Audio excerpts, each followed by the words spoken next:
Hello soldiers, நம்ம கிராவிடேஷனோட formula பார்த்துருப்போம். G m1 × m2 divided by r².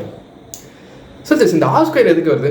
அதாவது டிஸ்டன்ஸ் அதிகரிக்கும் போது வந்து ஃபோர்ஸ் வந்து குறையும். ஓகே, வெறும் r தானே வரணும். எதுக்கு வந்து இந்த r²? இது நிறைய பேருக்கு கன்ஃபியூஸ் பண்ணியிருக்கோம். அதை பற்றி தான் இந்த வீடியோவில் பார்க்க போகிறோம். ஓகே soldiers, இந்த r² எதுக்குன்னா அந்த இடத்துல r² மட்டும் இல்லை soldiers, 4πr² வரும். அந்த 4π வந்து அந்த ஜியில் மறைஞ்சிருக்கு, அதனால நம்மளுக்கு தெரியல. ஓகேங்களா? அந்த இடத்துல ஆக்சுவலாக 4πr² வரும். இந்த 4πr² என்ன? ஸ்பியரோட சர்ஃபேஸ் ஏரியா. இப்போ ரேடியஸ் வந்து 1 மீட்டர்னு வச்சுப்போம்.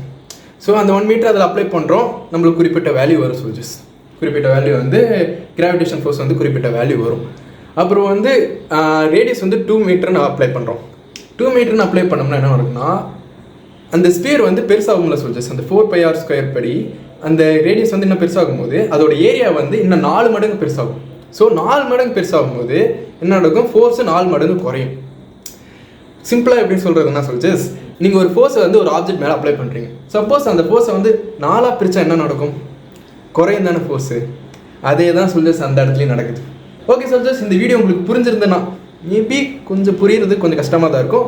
கொஞ்சம் பொறுமையாக நிதானமாக கவனிச்சு பாருங்கள், கண்டிப்பாக புரியும்.